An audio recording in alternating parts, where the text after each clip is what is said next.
Olá pessoal, meu nome é Eduardo, seja bem-vindo ao canal. Estamos analisando o livro Conselhos para a Direção do Espírito de Alfonso Gueratry e estamos agora na sua última parte, que é a conclusão, onde em 2 páginas e meia o autor resume toda a sua obra, né? Então aqui nós finalizaremos a nossa série que analisa cada capítulo desse livro com a sua conclusão. Como se trata de 2 páginas e meia, eu vou ler e apresentar os comentários. Então eu espero que você pegue a sua edição e leia e acompanhe os comentários que irei fazer aqui. Então, na página 101, temos lá a conclusão que começa assim. Concluamos este livro. Este livro dirige-se apenas aos raros espíritos que amam e buscam a sabedoria, e aos corajosos que sacrificam tudo à justiça e à verdade.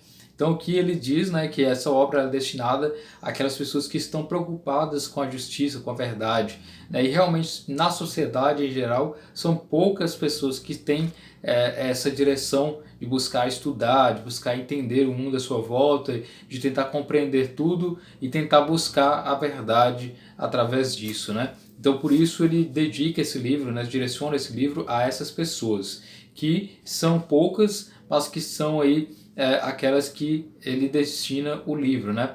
E, inclusive você que está inscrito nesse canal é uma dessas pessoas que está procurando pelo menos entender através dessas leituras desses grandes autores a verdade, a noção da justiça e etc, né? Então, continuando a leitura, agora ele passa a fazer um resumo sobre cada um dos conselhos que ele vem ensinando, né, ao longo de todo o livro. Primeiramente, fazer silêncio em sua alma para escutar em seu interior a Deus, que fala a todos os homens, sobretudo aqueles que amam a verdade. Então ele, no início do livro, ele fala sobre a importância do silêncio, né, de não dar ouvidos ao mundo barulhento, o mundo à sua volta, e também fechar as portas aí para o barulho não só externo, né, mas também para o barulho interno, que são os pensamentos que vêm à sua mente, dos quais você não tem conhecimento ou que foram influências externas. Então ele fala sobre essa importância do silêncio, né? Em seguida, continuamos a leitura, né? Desapegar-se de suas paixões e manter-se acima de seu século para estar mais perto de Deus e do coração da humanidade. Então essa ideia de desapegar das coisas do seu tempo, né? Não estar atento com muito detalhe às coisas que são passageiras, as coisas que são da sua época, e sim procurar as coisas que são universais, que são atemporais. Então essa é a ideia do desapego que ele propõe aqui. Fugir da meditação ociosa e da ilusão das contemplações preguiçosas, fixando com a caneta as verdades que florescem na alma, sob o sopro de Deus, quando ela é pura e está em repouso. Então aqui ele diz, né, para você fugir da preguiça em geral e utilizar sempre a escrita como forma aí de atividade, de busca pela verdade e reflexão propriamente, né? Continuando, disciplinar seu corpo, penetrá-lo e relacioná-lo como um instrumento a seu espírito e a sua alma, para que o homem inteiro esteja unido em sua obra. Então aqui ele nos lembra, né, da importância de fazer atividades físicas, né, manter o corpo saudável para que ele esteja também saudável em relação à sua alma também. Então a saúde tanto física quanto mental, espiritual é importante para a sua vida intelectual, né? Consagrar à verdade todo o seu tempo, bem como o homem todo, alma e corpo. Né? Aquela ideia de consagrar a todo momento algo que você pode aprender, que você pode viver essa vida intelectual de forma plena, sem se desvencilhar da sua curiosidade, da sua vida de estudo. Consagrar o dia inteiro e não desprezar a noite nem o sono. Né? Ou seja, a vida inteira do intelectual ele tem que estar disposto a aprender e a se melhorar, não só apenas durante o dia, mas também à noite, saber utilizar bem o sono para que você possa ter uma vida de qualidade e que possa também, através do sono, utilizá-lo para o seu aprimoramento intelectual. Consagrar o despertar consagrando a noite. né? Como eu falei, consagrar a noite para que ela possa, no dia seguinte, te dar uma energia e uma possibilidade maior intelectual, né? Preparar no sono sua tarefa e fazê-lo trabalhar. Então, utilizar o sono para que possa fazer com que seu cérebro, ao longo do sono, ele trabalhe também, né, de certa forma. Muitas pessoas acabaram inventando coisas logo depois que elas acabavam acordando. Antes do sono, né, eles pensavam naquilo que desejavam criar, naquilo que desejavam solucionar, e no final, quando ele acorda, ele acaba tendo as ideias mais claras, né? Então, por isso, fazer o sono trabalhar nessa vida intelectual. Fugir da dissipação que interrompe o espírito e o dissipa para encontrar o repouso que o recolhe e fecunda. Praticar na continuidade da adoração interior o que praticam os germes, que se desenvolvem e crescem, estejamos dormindo ou acordados. Então, utilizar o sono dessa forma, como eu já mencionei, né? Mesmo dormindo, você tem a capacidade de utilizar o sono para a sua melhora. Alcançar a verdadeira oração, onde a voz infalível de Deus se faz ouvir, onde o contato com Deus nos é dado e onde se realiza o mistério da relação substancial e viva da alma com Deus. Aqui ele dá a importância da oração, né, para justamente essa relação que temos com Deus, né? Aurir nessa união com Deus a inspiração real, quer dizer, a resolução de se tornar um operário na messe de Deus. Ou seja, ter a noção e a ideia central de que você deve ver Deus como seu mestre maior e, portanto, se portar como seu discípulo, né? Ainda, receber nessa inspiração e nessa resolução o conhecimento das chagas da própria alma e dos sofrimentos do mundo, a compaixão por esses sofrimentos e por essas chagas, a força, a vontade de trabalhar para curá-los. Ver e julgar sob essa luz a crise do presente século, que é a pergunta do Senhor. Julgais que o Filho do Homem encontrará fé sobre a terra? Compreender o que Deus quer do coração humano e do espírito humano e o que ele exige para dar-lhe ou sustentar-lhe a fé. Então, justamente essa ideia, né, de buscar a fé, mas tentar compreender o seu tempo, né, justamente esse momento em que vivemos de crise da fé, de ausência de fé. Entrar pelo caminho manifestamente reto do último grande século, que ia a Deus pela santidade, pela ciência, e unia, fecundava, ou, para melhor dizer, criava a ciência sob a luz de Deus.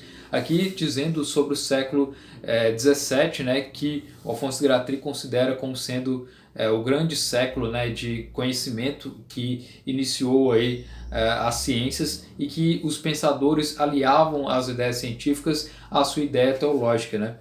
Retomar o feixe, por muito tempo quebrado, das grandes linhas do espírito humano. Criar, assim, essa ciência comparada que será do próximo grande século. Retornar, através de cada linha da ciência, ao centro da comparação. Fazer jorrar essa jornada em todos os canais da ciência, em todas as fibras do espírito. Libertar, aquecer os corações através desse fluxo novo e erguer, enfim, por uma educação mais luminosa às futuras gerações. Esse é o conjunto de conselhos necessários e a finalidade que deve ser proposta àquele que quer hoje ser discípulo de Deus. Você deve compreender agora a unidade teórica e o sentido propriamente científico de tudo isso. Ao longo do livro ele sempre dá essa noção, né, de que temos que analisar as várias disciplinas dentro de um conjunto, dentro de uma análise da sua unidade, que as disciplinas elas são separadas, porém há sempre a sua unidade, o seu conjunto. Ainda, demonstramos em outro lugar que o soberano procedimento da razão, o que proporciona a ciência, é um procedimento que leva, a partir de todas as coisas, ao infinito, a Deus. E que esse procedimento leva à ciência precisamente na medida em que leva a Deus e às ideias eternas que são Deus. Você já compreendeu que essas não são apenas acessões poéticas, mas verdades lógicas, precisas e cientificamente estabelecidas. Então aqui ele dizendo, né, que utilizar a razão como procedimento para alcançar Deus, para descobrir a ideia central em torno do que entendemos por ser Deus, né? Ainda, e esse procedimento leva a Deus. Nós também o demonstramos, porque ele parte de Deus, ou seja, do sentido divino em nós e de algum grau de fé no objeto infinito desse sentido, e leva a ele servindo-se das coisas finitas, da alma e da natureza, como signos e como imagens, para explicar esse sentido obscuro do infinito que Deus nos dá através de seu contato. Portanto, o método prático para chegar à ciência consistirá primeiro em desenvolver em si mesmo o sentido divino. Em segundo lugar, em conhecer a própria alma, conhecer a natureza e suas leis, o que inclui todas as ciências particulares. E depois, em elevar-se sempre a partir da própria alma, a partir de todo estado de alma e de toda ciência parcial e de toda impressão até as ideias de Deus, até o coração de Deus. É dizer que utilizarmos a ciência, utilizarmos a nossa filosofia, o conhecimento sempre para alcançar Deus, para se elevar a Deus, que é o patamar maior aí das ciências e do conhecimento, né? É este o método prático para chegar à luz, despertar o espírito para si mesmo, unir seu espírito a seu coração e seu coração a Deus, e tudo conduzir, sem nada confundir, a essa unidade interior que há entre nossa alma e Deus. E o homem que aí chega conhece a vida, sente e vê que amar a Deus sobre todas as coisas, amar a todos os homens como a si mesmo, dar seu coração, sua alma, seu espírito e suas forças para tornar os homens melhores e mais felizes, é a vida, é a lei, é a beatitude, é a justiça e a verdade. Aqui dando os ensinamentos de Jesus Cristo, o ensinamento cristão, né, de que deve-se amar a Deus e amar ao próximo como a si mesmo e utilizar a sua vida para isso, né, para justamente dar o seu coração, dar a sua alma para fazer os homens melhores, para fazer os homens mais felizes. Isso para ele é justamente a vida, é a lei, é aquilo que é bom, aquilo que é a beatitude, a justiça e a verdade, né? Sermos, na verdade, servos de nós mesmos, dos nossos próximos e de Deus. Então, com isso, nós encerramos as nossas análises do livro Conselhos para a Direção do Espírito, de Alfonso Gueratry, um livro muito interessante que vale a pena ser lido e relido várias vezes por conter aí ensinamentos de um grandioso mestre que foi o Alfonso Gueratry e é também o mestre aí do próprio Sertilanges. Então, espero que você tenha gostado dessa série de vídeos. Se inscreva no canal se você não está inscrito, curta e compartilhe os vídeos, e eu agradeço por ter compartilhado e ter participado aí dessa série de vídeos que analisa cada capítulo do livro Conselhos para a Direção do Espírito, de Alfonso Gueratry.